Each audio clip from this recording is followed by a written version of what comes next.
Find yourself easily discontent or always negative? Then gratitude journaling might be for you. Hi there, my friend. Welcome to my channel where I talk about how to live mindfully for a happier and more peaceful life. I wanted to share with you a habit that I picked back up again earlier this year that has profoundly changed how I viewed my life, and that is gratitude journaling. It truly is something that is so easy to do, but it reaps you tons of emotional rewards. So I'll be sharing my story of why I decided to pick it back up again after a failed attempt, the 3 benefits that it brings, and a quick guide on how to gratitude journal if you're new to it. I say I picked this habit back up because I used to do it when I was younger. I think when I was a freshman or sophomore in high school. Back then, mental health was certainly much more stigmatized than it is now, so as a teenager who was just that close to slipping into depression, I needed to find a way to cope and find happiness. No, I did not bully others or seek excessive attention from boys, but I did come across gratitude journaling after some extensive Googling that proved that finding gratitude will help you become happier. And that was all it took for me to get started, the becoming happier part. So I picked up an old diary I had and started noting down all the things that happened to me in the day that I could find gratitude in. I want to say I did it for close to a year, but throughout the year, the habit of daily slid into every 2 to 3 days, to weekly, to bi-weekly, until I stopped doing it entirely. I wasn't necessarily seeing the benefits and my mental health improving, most likely because I was doing it just to prove that I was doing something for my own sanity. And in fact, there were more other tempting activities that brought out a more immediate sense of happiness, like, you guessed it, gossiping with friends, knowing that hurts people, or having serial boy crushes while pursuing none of them. Fast forward to early 2022, I found myself in a place where I just felt like I wasn't content with where I was. Not the same level of sliding into depression per se, but a sense that my life is okay, but I really struggle to find a way to love it, like Nicole Richie, do you love it? Love it kind of way. I found myself constantly having negative views whenever something happened or someone said something, and was ultra aware that those negative thoughts were not contributing to my own happiness. Whereas, for example, if usually a friend canceled a dinner plan last second, I'll be like, okay, great. I got to stay in, get some time to myself, and my friend is probably dealing with something.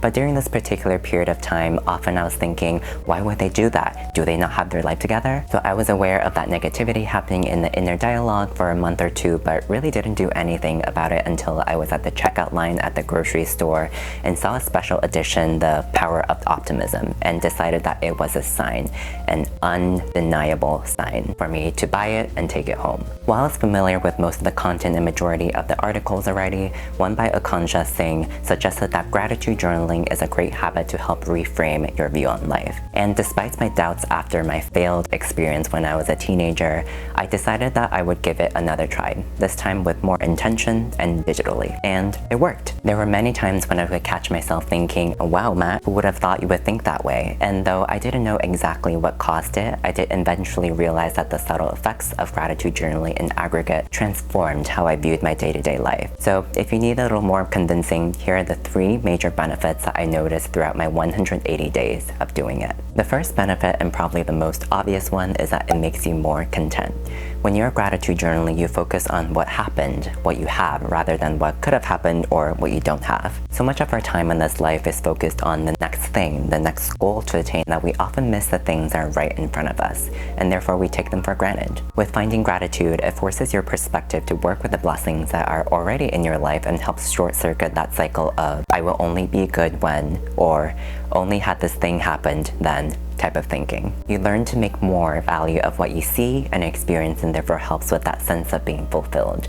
Like after a good nourishing meal where you just eat just enough to satisfy your cravings, but not too much with that you become idle and sick on your bed. One common form of contentment I see manifested in my gratitude journal are so mundane it hurts, but nevertheless are so meaningful when you note them in the context of gratitude. Like having that meal in front of me, even if it wasn't that tasty from my own poor cooking skills, or the ability to go for afternoon walks, even if it means being assaulted by New York City's street smells. Those are all imperfect experiences that by the common eye are not worthy of celebration, but gratitude journaling allows you to shift that narrative and see those common experiences as contributors to your just good enough everyday life. The second benefit is that it makes you more positive.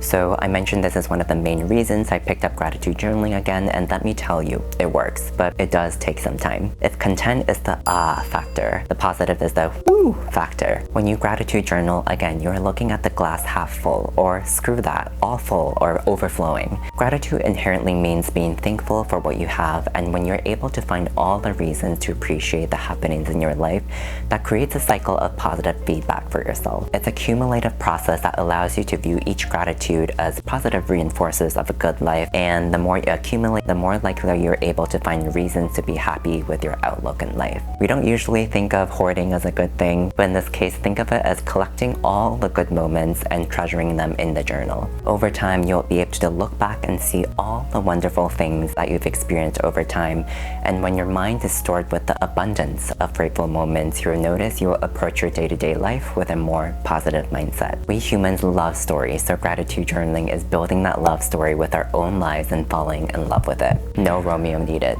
And don't be discouraged if you are not finding yourself positive overnight. With this benefit, the more you do it, the more inclined you're able to harvest the fruits of positivity. You may still have tougher days that you struggle to find things to be grateful for, but through persistence with 30, 60, 90 days, you will be able to look back and see all the forms of wonder that was available to you, and the same goes for all the days going forward. And that is really what made the difference for me this time versus doing it back then as a teenager.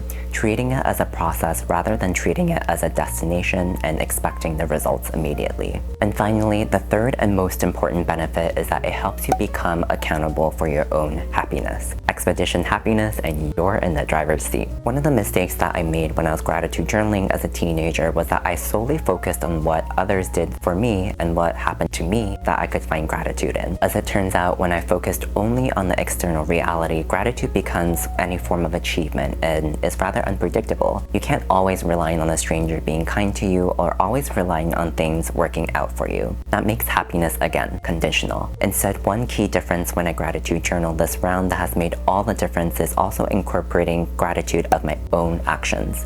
Like, did I finally do the dishes like I said I would? No, I don't have a dishwasher. Did I break my old habit of not asking for what I need when I promised I would overcome? Those are all things I learned to celebrate and to be grateful for myself. And it's almost like being able to throw yourself a little party at the end of the day every single day. No need for employee of the month when you can be the star every day. I learned that gratitude journaling your actions is another form of self-love that extends that kindness and compassion to yourself, and over time weathers away the negative self-talk. When you find all the reasons to be grateful for yourself, your neurons short-circuit those cycles of self-blame, and you see yourself in a different light, one that is more empowered to make your own decisions and ultimately the one and only vehicle to happiness. And like positivity, the more you find gratitude in your own actions, the more courage you accumulate to take on the challenges in your life. You learn that playing victim no longer serves you, and taking those first steps to overcome your habitual inertia is a lifelong practice you won't ever look back on. So now that I just sold you why you should gratitude journal, let's talk about how to do it. There really is no standard way that defines the epitome of gratitude journaling success.